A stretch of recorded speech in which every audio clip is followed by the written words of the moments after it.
mengetahui choking itu apa? Ya, choking itu dalam bahasa Indonesia berarti tersedak, yaitu kondisi di mana terdapat sumbatan benda asing di saluran nafas, yaitu faring, hipofaring, dan trakea. Sumbatan tersebut dapat bersifat total jika seluruh lubang di saluran nafas tertutup, atau parsial jika hanya sebagian saja dari lubang saluran nafas yang tertutup benda asing. Apakah kalian mengetahui kebiasaan yang menyebabkan tersedak? Yaitu minum terlalu cepat, gangguan tidur, seperti tersedaknya air liur saat tidur, makan terlalu cepat, makan sambil berbicara, dan menelan benda-benda kecil, seperti kelereng. Biasanya anak kecil suka tidak disadari dia menelannya. Menurut WHO 2011 sekitar 17.537 anak-anak berusia 3 tahun atau lebih muda mengalami situasi yang berbahaya karena tersedak sebesar 59,5%. Kejadian tersedak tersebut berhubungan dengan makanan, 31,4% diakibatkan benda asing, dan 9,% diakibatkan yang hal tidak diketahui.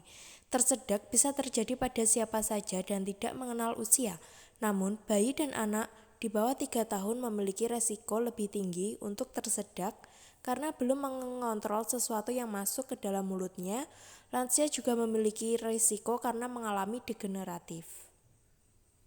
Kenapa anak-anak yang sering mengalami tersedak? Karena perhatian lebih banyak diarahkan pada pencegahan tersedak kepada orang tua, guru, pengasuh, dan orang-orang di sekitar anak harus siap dengan pengetahuan yang memadai untuk mengidentifikasi objek makanan dan benda asing yang dapat menimbulkan ancaman tersedak. Mendidik guru dan orang tua adalah kemampuan penting untuk mendekatkan kesehatan masyarakat untuk mencegah tersedak. Anak-anak yang berusia 0-19 tahun menghabiskan lebih banyak waktu di sekolah. Mereka berisiko tinggi tersedak selama makan dan bermain. Pemberian pertolongan pertama di sekolah akan membantu mengurangi resiko tersedak.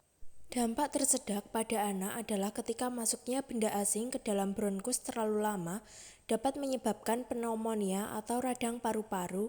Ketika tersedak, maka anak akan mengalami refleks batuk hingga muntah sebagai reaksi tubuh ketika berusaha mengeluarkan benda asing. Bila cairan yang masuk ke dalam saluran paru-paru dapat menyebabkan sesak nafas hingga mengalami gagal nafas sampai kondisi penurunan kesadaran.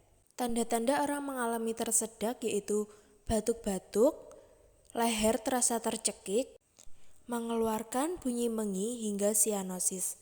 Sekian materi dari saya, bila banyak salahnya mohon maaf. Sekian, terima kasih.